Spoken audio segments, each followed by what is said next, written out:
Listen carefully and answer questions 1 to 5. University, good morning. Oh, good morning. Can you put me through to the School of Architecture, please? Certainly. School of Architecture, Professor Dawson's office. Oh, good morning. I was wondering if you could give me some information about the forthcoming Architecture 21st Conference, dates, enrolment procedures, costs, that sort of thing. Certainly. When exactly is the conference? Well, the conference runs for 3 days, from the 18th to the 20th of October. 18th to 20th of October? Oh, good. I'll still be here then. And where exactly is it being held? Is it at the university, as in previous years? No, it's actually being held at the Pacific Hotel.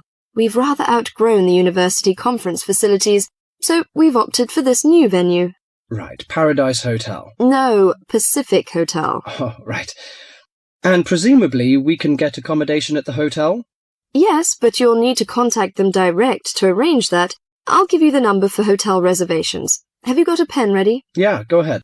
It's area code 07 and then 933 2233.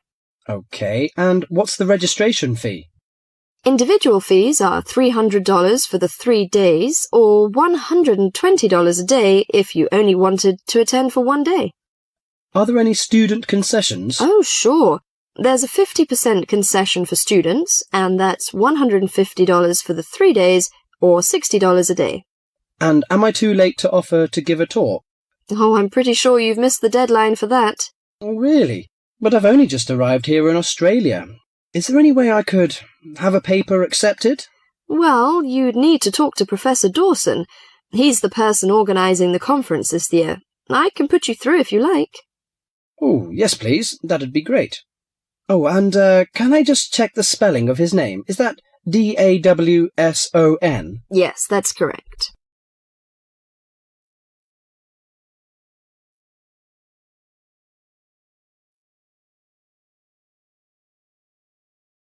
Before you hear the rest of the talk, you have some time to look at questions 5 to 10.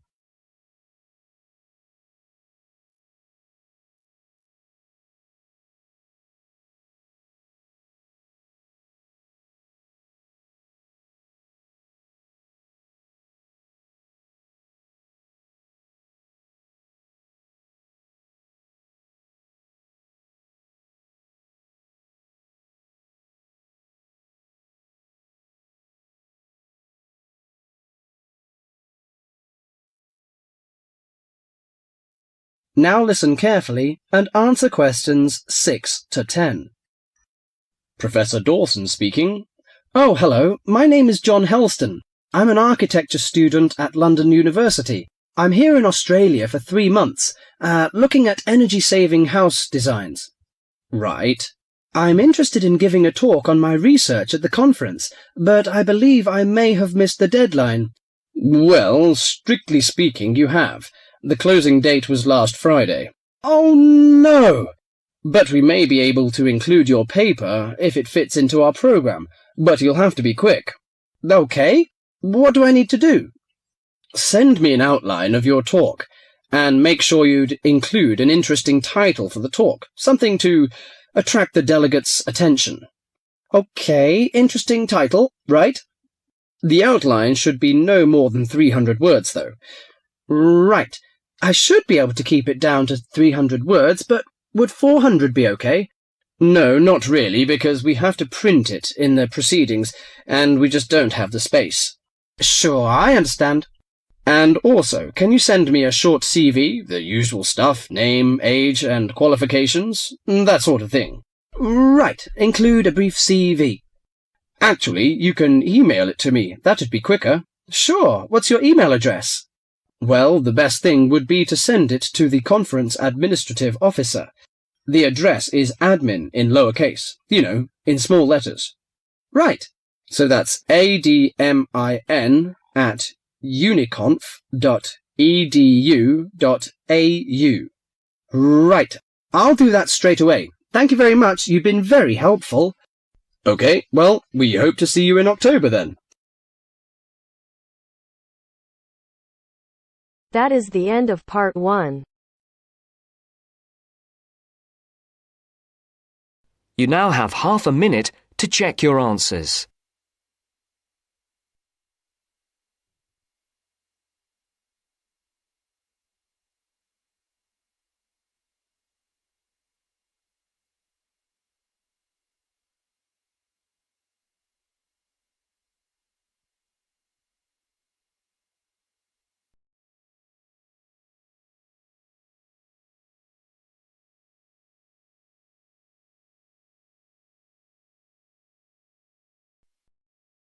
Now turns to part 2.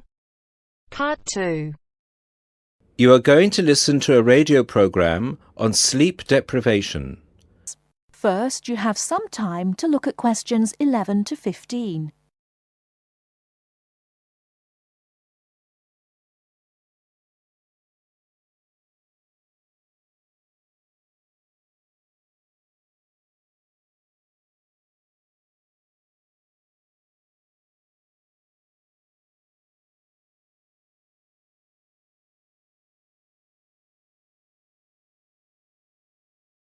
Now, listen carefully and answer questions 11 to 15. With us in the studio today are Dr. Peter Collins, a senior lecturer in the Department of Psychology at the University of Chicago, and Helen Gardner, the author of the book Deep Sleep. They've come to our studio to discuss the effects of sleep deprivation and also give some tips to the sleep deprived on how to deal with the problem. Welcome to the studio, Helen and Peter. Now, Peter, what are the reasons for sleep deprivation and how can it affect our lives? Well, the research into sleep deprivation started in the late 50s and has been going on ever since.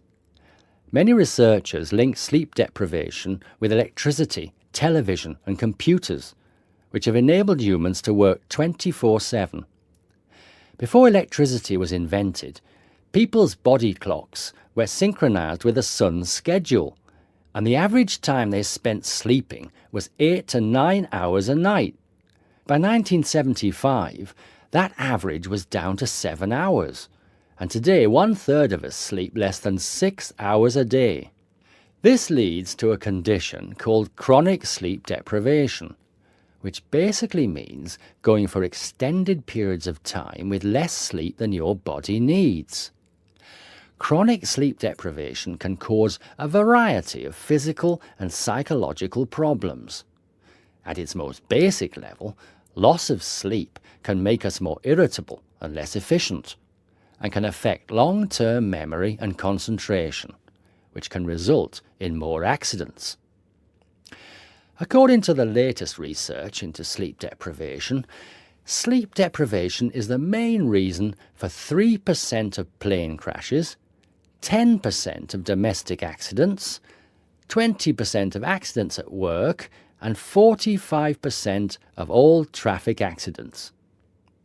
Research into the physical effects of chronic sleep deprivation suggests more serious and significant long-term complications.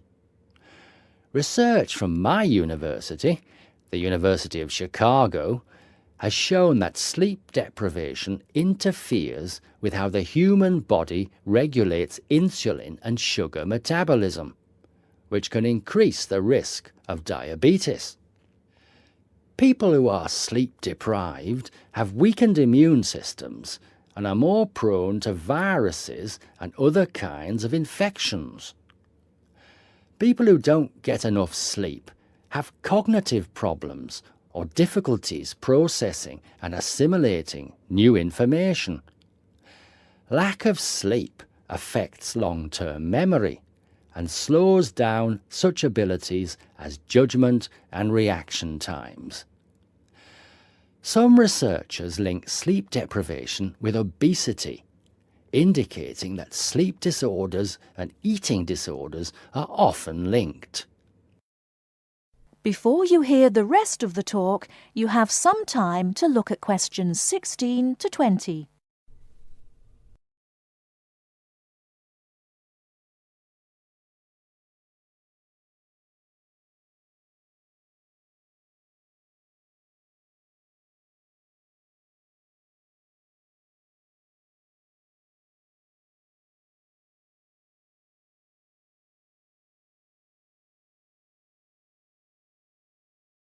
Now listen and answer questions 16 to 20. Helen, you've done a fair amount of research for your recent book on helping people deal with sleeping problems. Could you give our listeners some tips on managing their sleep? Well, if you spend several hours a night tossing and turning in bed, trying to fall asleep, you first have to find out how much sleep you need. To do so, you'll need to try and sleep 6 to 9 hours a night. Set aside 3 days for the experiment. It's best to do it on a long weekend or a holiday to ensure it doesn't get interrupted. During the experiment, you should go to bed at the same time every night and give yourself 6, 7, 8 or 9 hours of sleep. Then monitor the way you feel throughout the day to find out how many hours of sleep you need in order to feel your best. Once you find out how much sleep you need, you can work on improving the quality of your sleep. The main secret here is to allow yourself 1 or 2 hours to relax before going to bed. You may want to try and have a warm shower or bath before going to bed. Doing some quiet activities such as reading or filing can help some people relax. A warm drink in bed helps to induce sleepiness. Some people take up yoga or meditation to help them relax at night. Different techniques will work for different people, so it's best to experiment and find the one that suits you best. You should definitely avoid using technology before going to bed. Activities such as playing video games, watching TV, and others which require you to use your attention can stop you from falling asleep. Avoid eating before going to bed. A late dinner can disrupt your sleep. Not only is going to bed with a heavy stomach bad for digestion and can make you overweight, but it can also keep you awake for hours. Caffeine-rich drinks can increase your heart rate, which can stop you from falling asleep. Energy drinks also have the same effect on your body. You should avoid drinking these at night. The same goes for vigorous physical exercise such as weightlifting or working out on a treadmill. In many cases, you can reset your body clock and make it tick for you by changing your lifestyle. If your sleep deprivation is severe, it's always best to seek professional advice and get an appointment with your doctor, who might prescribe you sleeping pills. Thank you, Helen. We'll be back after the break and we'll be answering questions we've received from our listeners.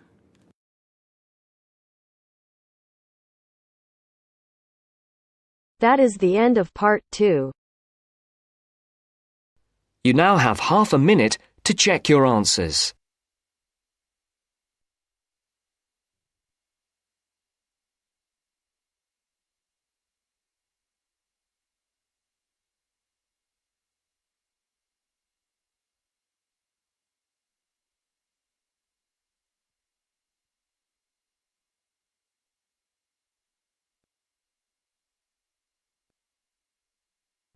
Now turns to part 3.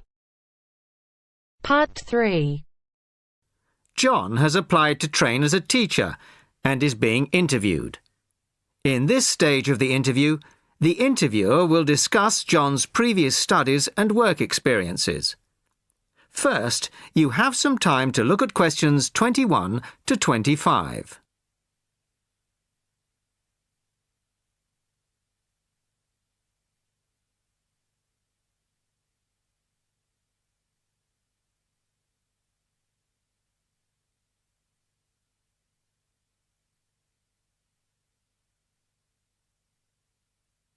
Listen carefully to the first part of the conversation and answer questions 21 to 25. Hello, come in and take a seat. You are John Evans? Yes, I am. Well, as I'm sure you're aware, the purpose of this part of the interview is to go over your CV and talk a little further about your previous studies and experiences. Yes. So, your first degree was in French, of course. Yes, with a minor in film studies. An interesting combination. Mostly French films, presumably? Well, European cinema in general, but with a bias towards French cinema. Ah, and your degree took 4 years? Yes. In the third year, I was an exchange student at Bruges University in Belgium. I was there for a full academic year, 9 months. Right. Well, you graduated 2 years ago, and then you took some time out, as it were. Yes, I spent 6 months as a volunteer working on restoring historic buildings in France. Oh. Was that with a well-known organisation? They're called restoration vacations here, but they operate under different names in several countries. I think they're quite well known. So, it was a 6-month vacation, really? No, I went for a week, but really liked it, and I got asked to stay on as a translator. Because I could speak French quite well, it was my job to liaise between the owners of the buildings and the English-speaking volunteers. That must have been a very enjoyable experience. Before you hear the rest of the conversation, you have some time to look at questions 26 to 30.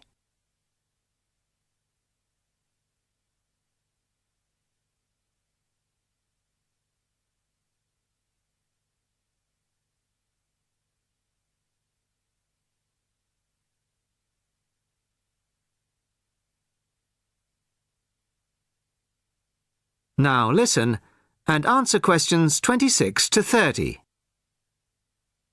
Well, it was certainly a very enjoyable experience to begin with, but after the first 3 months or so, I actually got a bit bored. I was talking about the same things every day. Bricks, cement, window frames, that kind of thing. It wasn't really stretching my French. Also, I wasn't getting paid, just free accommodation and food, plus some pocket money. I see. So then you started working for a bank in Paris. BCFC, I think. Yes. Were you doing entirely translating again? Well, translating was the major part of it, mostly from English into French this time.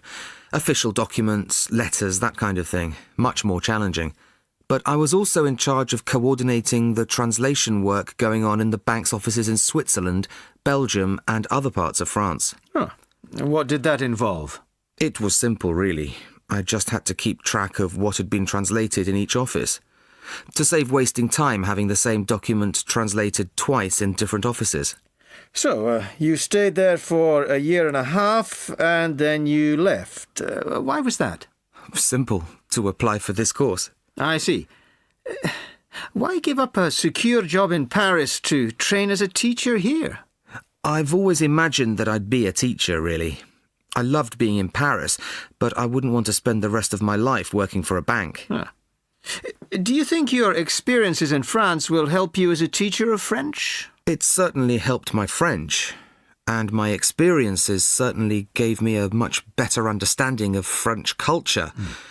Although that may not be of enormous use when it comes to standing up in front of a class of British 13-year-olds. Perhaps not. Thank you very much. The next stage of the interview will be conducted by my colleague in room 207. That is the end of part 3. You now have half a minute to check your answers.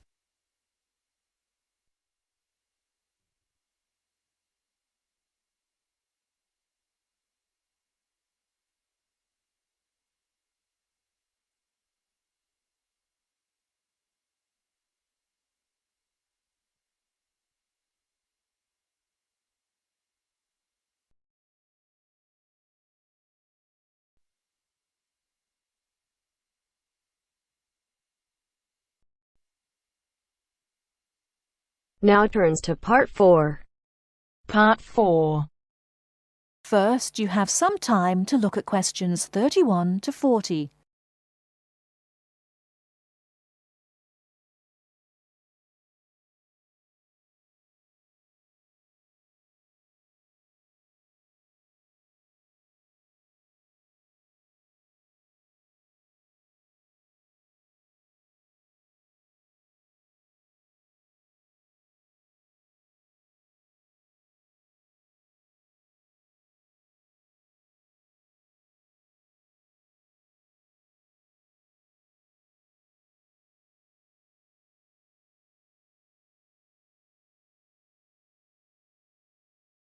Now listen carefully and answer questions 31 to 40.